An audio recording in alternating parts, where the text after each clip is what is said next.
Est-ce qu'on n'a pas de problématiques en termes d'électricité, toutes ces choses-là. Donc ça, c'est là où c'est compliqué de vouloir se lancer sur des projets avec vraiment beaucoup trop de travaux. Là, ce que je voulais vraiment moi, vous insister, si vous voulez, c'était sur l'aspect de ne pas avoir peur de la vacance locative. C'est vrai que ça, pour moi, c'est la chose la plus importante, c'est ne pas avoir peur des tailles de ville. Moi, la plus grande ville dans laquelle j'ai investi pour l'instant, c'est 15 000 habitants. Vous voyez, aujourd'hui, j'ai une trentaine d'appartements et tous ceux-là sont dans une ville de moins de 15 000 habitants. Moi, j'habite, maintenant j'ai changé, j'habite plus en région parisienne, j'habite dans la Marne et j'habite dans une ville de 5 000 habitants. Ma maison, après travaux, je l'ai payé 500 € du mètre carré. Vous voyez, on n'a pas du tout les mêmes, c'est pas du tout les mêmes chiffres, c'est clair.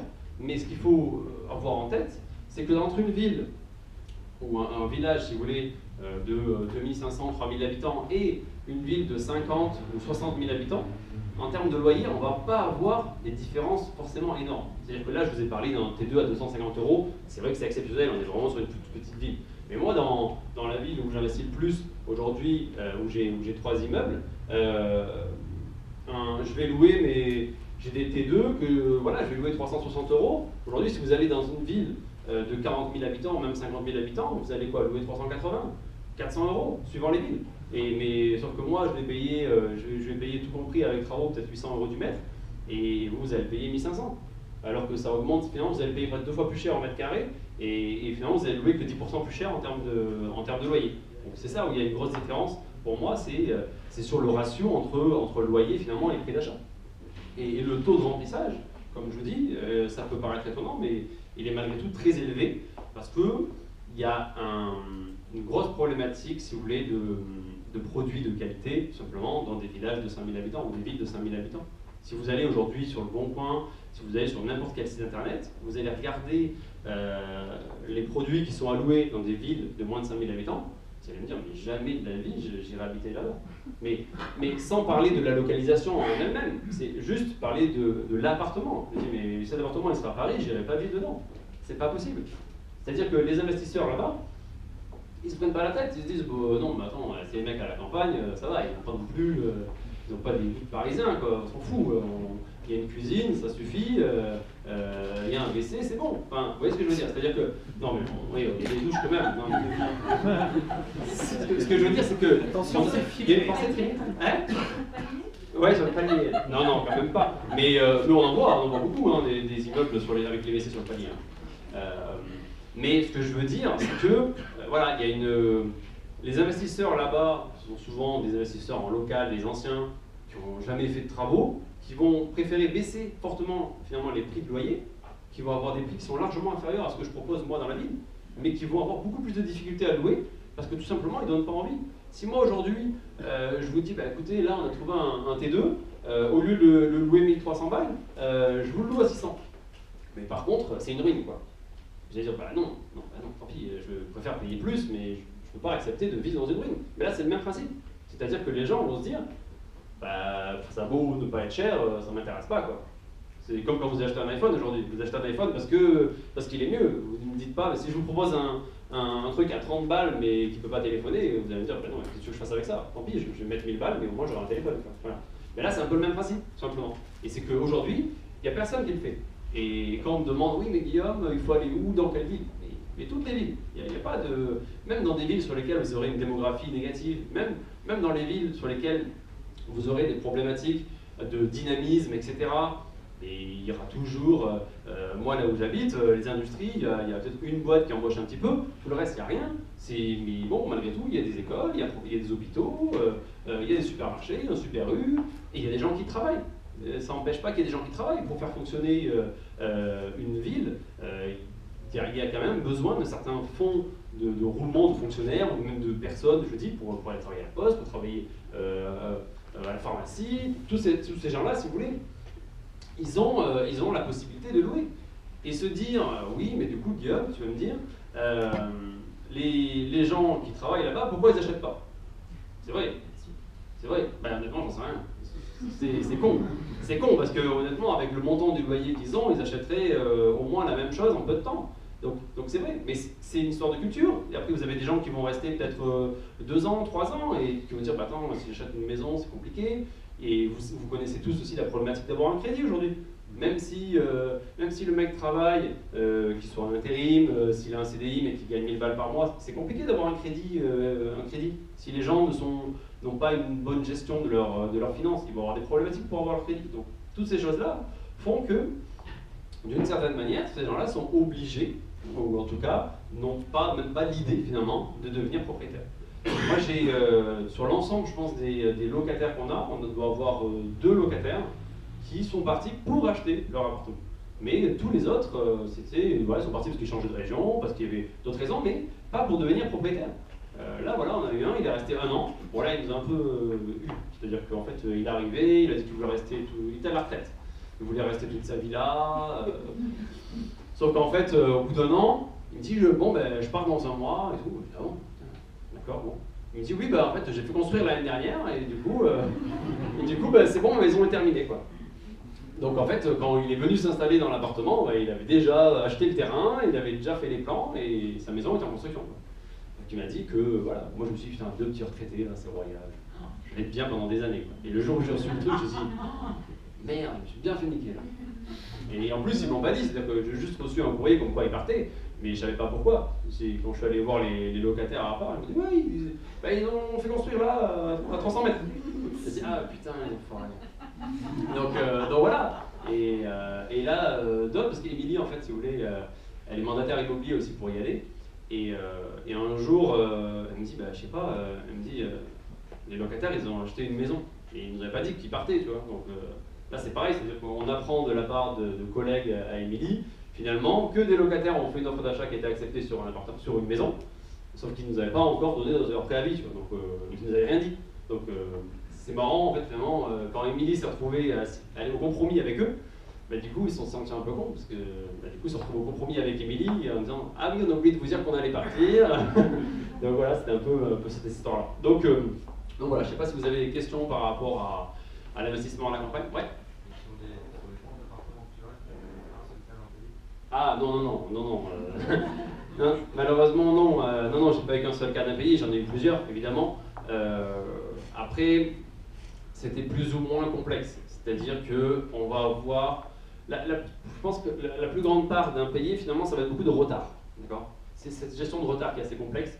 Et c'est ça qui est compliqué au jour le jour, c'est de gérer un retard de locataire. Qu'est-ce que tu vas faire? Est-ce que tu vas lui mettre la pression?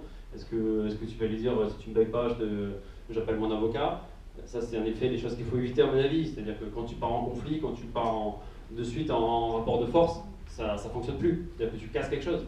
Moi, la première fois que ça m'est arrivé, j'ai fait ça. La première fois que ça m'est arrivé, premier immeuble, et là, le mec, en plus, j'avais fait un effort dans le sens où le mec était artisan boulanger. Il vivait chez ses parents et il devait forcément avoir son propre appartement, si vous voulez, pour pouvoir garder sa fille. Donc je me suis dit, putain, le mec, il va être sérieux quand même. C'est-à-dire que s'il ne trouvait pas d'appartement, en fait, il ne pouvait pas avoir la garde partagée de sa fille. J'ai dit, bon, mec, quand même, bon, j'ai un cœur, donc j'ai fait un effort. Ça s'est bien passé au début, sauf que il a eu de très mauvaises fréquentations, ce monsieur.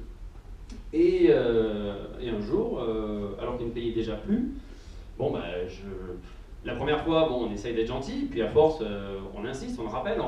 Au début, il décroche, il dit oui, non, mais en fait, j'ai un problème, parce que la banque m'a bloqué ma carte bleue, je sais pas pourquoi, parce que je vendais beaucoup de voitures. Oh là, comment ça, il vend beaucoup de voitures, c'est bizarre.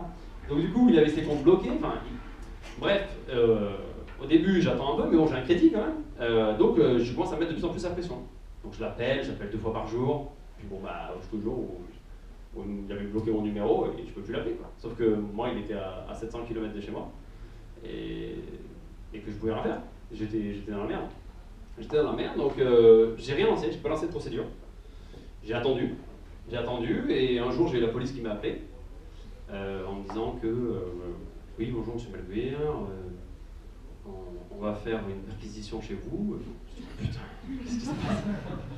Chez un de vos locataires, est-ce qu'il y a un garage associé? Je dis oui, pourquoi? Il me dit, en fait, votre locataire, la nuit, il cambriole les voisins. Donc, du coup, là, merde. Ah ouais, quand même, là, c'était... Ah ouais, le mec, il paye pas, il vole chez les voisins, quoi. Il est fort. Et du coup, je me retrouve comme un con, je dis oui, bah allez-y, enfin, je sais pas, faites ce que vous voulez, quoi. Et quelques temps après, j'ai la mairie qui m'a appelé en me disant, bon écoutez, monsieur Maguire, ça va pas là, il faut qu'on ait notre mot à dire sur le choix de vos locataires, quoi, parce que on me dit, ça a foutu un bordel dans le village, c'est pas possible. On me dit, votre locataire, il a foutu une merde. Donc je dis oui, pas de souci. Et le problème, c'est que c'est retrouvé en prison, ce monsieur. Et j'avais pas été à de sortie. Donc bon, je sais pas comment il fallait que je fasse, mais je vais dire comment j'ai fait. Non, j'ai eu pas mal de chance, encore une fois, c'est-à-dire que le père, j'ai réussi à avoir le numéro du père, et le père est venu signer l'état des lieux de sortie. Donc j'ai eu un bol monstre. Sauf que il avait peut-être 6 mois de retard de payer, en tout cas d'impayé. Et le père me dit oui, ma caution et tout, il voulait récupérer la caution. Alors ça faisait 6 mois qu'ils ne payaient pas, l'appartement il était détruit, ils avaient mis des affiches sur les portes pour cacher les trous derrière les portes. Sauf que je n'ai pas vu, j'ai fait la visite, bon, j'ai vu des affiches, je me suis dit bon allez, vas-y, il s'en va. Puis on enlève les affiches, on voit des gros trous dans les portes. Enfin bref, une des mauvaises aventures que j'ai pu vivre, et c'est vrai que du coup, depuis, j'essaye de gérer différemment, on va dire, la relation, et on fait du social, il ne faut pas rêver. C'est-à-dire qu'aujourd'hui, quand vous allez avoir un impayé, c'est une gestion sociale, c'est-à-dire qu'il faut essayer de trouver une solution en disant combien vous pouvez payer ce mois-ci, est-ce qu'on peut mettre un petit quelque chose, on va essayer d'échelonner, et surtout on va essayer de le faire partir, quoi. C'est-à-dire qu'il faut échelonner mais qu'il parte, parce que voilà, parce que c'est beau d'échelonner mais finalement on va jamais être payé, quoi. Donc voilà, il faut dire écoutez, on va trouver une solution et partez, quoi. Mais c'est compliqué, j'en ai plusieurs évidemment. Oui. Moi ça m'intéresse de te demander comment est-ce que justement maintenant que tu as 30 biens, 30 immeubles, ouais. Comment est-ce que tu gères ça en termes de... Est-ce que tu as décidé par exemple maintenant de te concentrer juste sur l'investissement pur plutôt que de faire, comme tu dis, du social, t'occuper des impayés, de tous ces petits trucs? Ouais. Qu'est-ce que tu as mis en place en fait Alors, aujourd'hui, j'ai pas mis en place grand-chose. C'est-à-dire qu'en fait, pour l'instant, je fais la gestion tout seul. D'accord? Donc la gestion locative de tous mes appartements, je fais tout seul. C'est vrai que j'ai une nouvelle stratégie pour les prochains investissements, qui va être un peu différente, mais sur ces investissements-là, je garde la main. D'accord? Je garde la main, je veux garder cette gestion-là, mais comme je vous ai dit, il y a des choses que je sous-traite un petit peu. C'est-à-dire que vous voyez l'histoire de locataire qui va faire des entrées-sorties, bon, on est un peu limite juridiquement, mais ouais, en tout cas, ça me facilite énormément la vie. D'accord?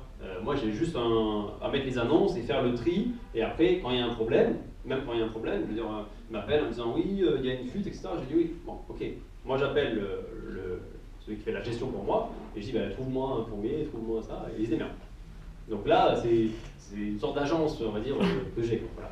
Et sur les autres produits, j'essaye un petit peu de mettre ça en place sur certains. Donc sur ceux qui sont à plus d'1 heure et demie de chez moi, on va dire, j'essaye de mettre ça en place.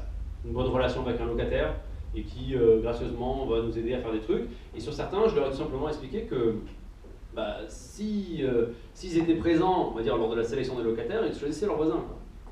Et finalement, j'avais joué un peu là-dessus, en disant écoutez, si vous voulez pas avoir non plus des gens dans l'immeuble qui vont vous emmerder, aidez-moi à faire visiter. Moi, je fais toute la sélection et derrière, il y aura une bonne relation. Alors, il faut bien choisir ce premier locataire. Parce que s'il n'est pas bon, par contre, tout l'immeuble sera nul. Voilà. Donc c'est ça qui est compliqué. Donc il faut bien trouver cette personne. Il ne faut pas le faire quand il arrive de suite. C'est-à-dire qu'il faut, au début, vous galérez, vous cherchez, et il faut arriver à avoir une certaine forme de relation de confiance qui se crée avec cette personne pour déléguer des choses. De la même manière, sur un des immeubles, j'ai des travaux en ce moment à faire de démolition sur l'arrière, etc. Et c'est lui qui nous dit ils sont venus aujourd'hui, ils sont pas venus, voilà ce qui s'est passé, etc. Donc j'ai pas besoin de me déplacer pour certaines choses, je sais s'ils sont venus ou pas venus, quoi. C'est lui qui me le dit. Donc moi j'appelle l'entreprise, je dis comment ça c'est qu'ils sont pas venus aujourd'hui, mais comment vous savez ça? Voilà. Donc c'est un gain de temps énorme, c'est un gain de temps énorme. Et les 3 autres immeubles que j'ai sont à moins d'1 kilomètre de chez moi, donc voilà, c'est moi qui m'en occupe personnellement. Mais c'est chiant, je suis d'accord. Et comment tu fais financer tes travaux? À l'acquisition d'un immeuble, par la banque? Ouais, par la banque simplement. Donc, tu fais un prêt global, si tu veux, avec achat plus travaux. D'accord, tu as toujours appliqué cette... Ouais, toujours achat plus travaux. J'ai jamais fait un prêt travaux à part ou quoi que ce soit, quoi. C'est toujours été fait comme ça. Alors, et la banque te attends, toi je viens. Ouais. Moi j'ai 2 petites questions. Ouais. Comme il y a beaucoup de travaux, comment la banque te finance? Parce qu'en général, des fois, elles veulent qu'il y ait un montant minimum de travaux, pas le prix du bien. Ça part question. Alors, sur le premier immeuble sur lequel j'avais 67 000 euros de travaux, 67 000 euros d'achat, honnêtement, quand je suis allé voir mon courtier, il m'a dit « Malgré, vous inquiétez pas, vous avez un super dossier, vous êtes déjà propriétaire de votre résidence principale, de votre immeuble, ça va être facile. » Aucune banque m'a suivi, sauf le crédit foncier, voilà, qui m'a suivi, mais qui a simplement fait une visite pendant les travaux, etc., pour vérifier. Mais ça n'a pas été une problématique en fait sur ce premier truc. D'accord ? Ça n'a pas été une problématique. Même sur le deuxième immeuble, sur lequel on avait pareil, je dis 90 000, j'ai pas eu de problématique en fait par rapport aux travaux. Et je sais que vis-à-vis de mes clients, ça pose souci certaines fois. C'est-à-dire que plus vous aurez de points négatifs et de points problématiques sur votre dossier, plus vous donnerez des excuses à la banque de vous refuser un crédit. En fait. C'est-à-dire que si vous n'avez pas votre résidence principale, je ne sais pas si vous en avez parlé tout à l'heure, mais en tout cas, si vous n'avez pas votre résidence principale, c'est un motif de vous dire « Ah non, vous ne suivez pas, vous n'avez pas votre résidence principale ». De la même manière, si vous avez 2 fois le montant de travaux que le montant d'achat, ouais, non, on ne suit pas ce genre de projet. Donc si vous voulez, tous ces éléments, c'est des éléments en effet qui sont des arguments pour eux pour vous dire oh, c'est bon, on va pas s'emmerder à votre dossier. Si aujourd'hui, c'est sûr que vous avez un produit à 100 000 euros, vous faites 40 000 euros de travaux, vous avez votre petite résidence principale, vous n'êtes pas trop endetté, ils n'auront pas vraiment d'excuses si vous voulez pour ne pas vous suivre. Mais sur plein d'autres choses, ils vont trouver des excuses. L'histoire de la résidence principale, c'est une vraie problématique. Parce que moi, j'ai des clients à moi qui vont gagner 5 ou 6 000 balles par mois net, et pour financer des projets à 200 000 euros, ils ont galéré. Ils ont galéré parce qu'aujourd'hui, il n'a pas de résidence principale et qu'il n'avait pas d'apport. Voilà. Mais parce que bon, je pense qu'en gagnant 6 000 euros par mois, si tu n'as pas d'apport, c'est aussi que tu as une mauvaise gestion de l'argent. Donc il y a aussi cette problématique-là. Si tu veux. Mais ce que je veux dire, c'est que gagner 6 000 balles par mois, ça ne suffit pas finalement. Voilà, c'est-à-dire que j'ai des clients qui vont gagner 2 500 euros par mois, qui vont se faire financer des produits bien plus gros et bien plus complexes. Donc il n'y a pas que l'histoire de combien je gagne, il n'y a pas que l'histoire de la proportion de travaux, mais vous voyez rien que la problématique d'aujourd'hui de résidence principale, c'est un vrai souci. C'est un vrai souci sur Paris. Oui. Tout à l'heure tu parlais des loyers impayés, est-ce que tu prends des assurances loyers impayés ou est-ce que tu assumes le risque et de gérer justement socialement avec les locataires? Je n'ai pas d'assurance. D'accord. Je n'en prends pas aujourd'hui. Je pense que sur mes prochains investissements, je n'en prendrai pas non plus. La seule différence, c'est que sur les prochains investissements, je pense que la gestion locative sera déléguée en agence, sur tous mes prochains. Mais je ne fais pas je mets pas de place de loyer impayé. Il faut dire que, si tu veux, moi j'ai une stratégie où, quand j'ai commencé à investir, très rapidement, je me suis dit, moi je veux en vivre. D'accord. Je veux en vivre. Et pour en vivre, il fallait que je fasse moi-même la gestion. Parce qu'il ne faut pas oublier une chose, c'est que si vous faites faire la gestion, ok, vous êtes tranquille, moins de temps passé, vous pouvez me dire que vous allez vous concentrer sur d'autres investissements. Bon, déjà, il faut arriver à trouver la banque qui va vous financer tous les 3 mois. Et en plus, vous allez perdre votre cash flow, la part de gâteau qui va rester. C'est-à-dire que si vous faites un produit aujourd'hui à 10% brut, je sais pas, vous allez gagner, imaginons que vous gagnez, je sais pas moi, 400 euros par mois de cash flow, sans gestion locative. Si vous faites votre gestion locative, peut-être que vous gagnez que 150 balles par mois ou 50 euros par mois. En fait, c'est le dernier effort qui va faire que vous allez gagner vraiment de l'argent. Donc si je prends ceinture plus bretelle avec gestion d'agence, loyer impayé, toutes ces choses-là, finalement, mon cash flow il serait peut-être divisé par 4 ou 5 au final. Tu vois, c'est ce petit effort qui a fait toute la différence. Et aujourd'hui, si j'avais pris toutes ces précautions, si j'avais pris toutes ces assurances, je serais sûrement pas, j'aurais pas sûrement pu tout faire. D'accord ? C'est simplement cette problématique-là. Mais c'est, je gère les emmerdes. Mais du coup, je prends le risque de le gérer, mais je prends aussi le temps de le faire. Voilà. Et sur une quantité, il faut penser à ça aussi. C'est-à-dire que quand tu as un appartement, c'est une chose. C'est-à-dire que tu te dis, putain, s'il ne me plaît pas, je suis vraiment mal. Quand tu en as 20 ou 30, tu te dis, bon, sur un ensemble, même si il y en a un qui ne paye pas, malgré tout, j'ai un cash flow quand même largement positif, donc ça vient s'équilibrer. Donc il y a quand même, je dors mieux, quoi, voilà, sur ce genre de choses. Oui. Justement, vu que tu as investi à la campagne, dans les villes de campagne, ouais. Tes achats les moins performants, tes biens les moins performants, comment tu t'en débarrasses, enfin, comment ça se passe dans ces communes? Est-ce que le prix de l'immobilier augmente? Comment ça se passe en fait? Alors, non. Tu le gardes ton cash flow? Non. C'est-à-dire que sur ce genre de ville, je ne vais pas du tout privilégier la revente. C'est-à-dire que je considère que même si je revends 30 ou 40% moins cher, c'est tant pis. D'accord. Je pars vraiment sur ce principe-là. C'est-à-dire que il n'y a aucune spéculation sur me dire allez, ça va prendre un petit % par an ou même je vais revendre au prix.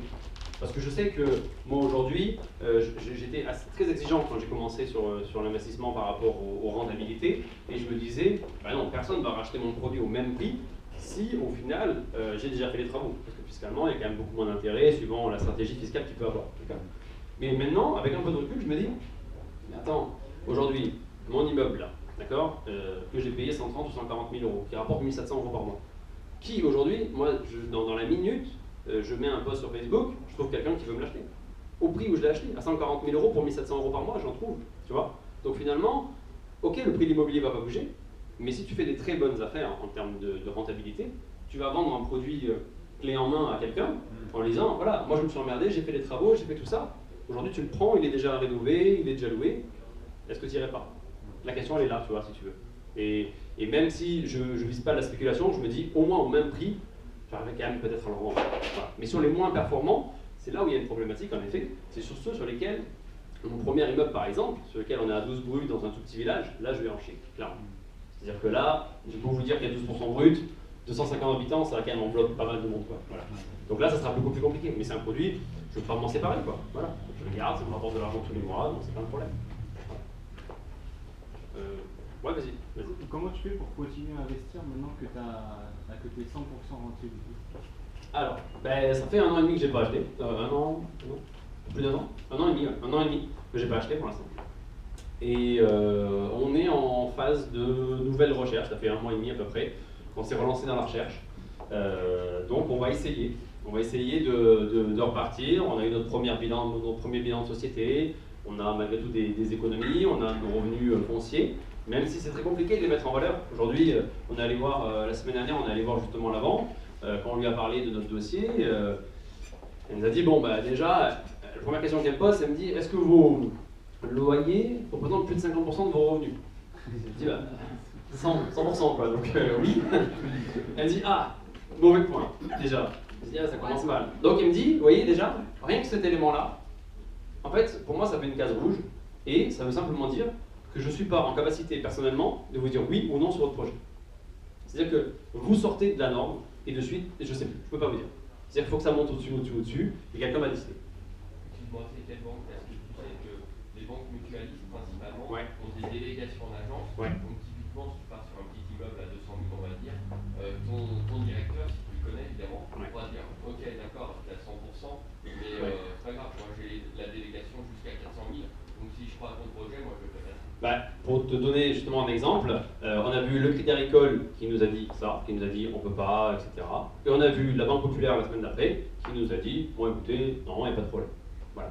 Donc pour te dire, si tu veux, sur le papier. Et alors, malgré tout, on a nos revenus fonciers, d'accord, mais on a aussi notre activité de club immobilier, tu vois, donc on n'est pas salarié, hein, d'accord, de la société, donc et pour l'instant, on ne s'est jamais versé de salaire. Donc, finalement, sur le papier, on n'a pas de revenus vis-à-vis de cette activité. Mais il voit néanmoins une société derrière avec un premier bilan positif et il croit aussi en ce projet. Donc, si tu veux, c'est pas aussi facile que de dire j'arrête de bosser, je vide mes loyers, je continue à acheter. Non. Aujourd'hui, c'est vrai que si on n'avait pas la société de club immobilier, je pense que ça serait compliqué, très compliqué, honnêtement. Et il faudrait que j'attende d'avoir le cash flow et peut-être avoir 50% d'apport pour pouvoir acheter, quoi. Donc ça, c'est vraiment complexe. Et moi, je vous conseille à tous de ne pas dire bah, allez, c'est bon, là je suis bien, j'ai 2000 euros de cash flow, hop, j'arrête de bosser. Non. Moi, quand j'ai arrêté de bosser, mais je bossais jour et nuit, je faisais 6 heures minuit pour bosser, pour développer Club Immobilier, pour faire la gestion de mes projets, de mes chantiers, etc. Et au bout d'1 an, après avoir fait ça, j'ai dit j'en peux plus, je vais mourir. Et là, j'ai arrêté de bosser. Mais c'est pas oh bah tiens, là, je suis à 2000, tranquille, c'est bien, bon bah je vais pouvoir arrêter, comme ça j'irai vivre en Thaïlande, et voilà. Non, c'est pas ça, sinon après c'est fini, vous serez bloqué à 2000. Est-ce que vous voulez être bloqué à 2000 euros par mois de cash flow pendant toute votre vie? Parce que du coup, il va falloir attendre d'avoir remboursé vos crédits et 20 ans pour pouvoir acheter. Non, personne. Donc vraiment, c'est tant que vous êtes en CDI, et maintenant, je dis pas que je regrette d'avoir quitté le CDI, évidemment, pas du tout. Mais c'est vrai que c'est tellement important, c'est un poids tellement fort, si vous voulez, pour une négociation avec une banque. Profitez-en vraiment, quoi. Profitez-en tant que vous l'avez. Et si vous devez partir, si vous devez quitter votre job, putain, mais faites plein de prêts juste avant de partir. C'est la même chose. Ouais, c'est bon. Justement, dans ton activité, ta société, tu es donc chasseur immobilier? Non, on n'est pas chasseur, on est maître d'œuvre. On est maître d'œuvre en bâtiment. D'accord? On fait pas de la recherche pour les clients, on fait de l'aide à la recherche.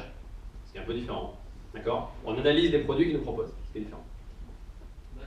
D'accord. vous trouvez quelque chose et de venir te voir et te dire qu'est-ce que tu Nous, on analyse le produit, on analyse le projet, et après on va visiter avec lui, en accompagnateur. D'accord.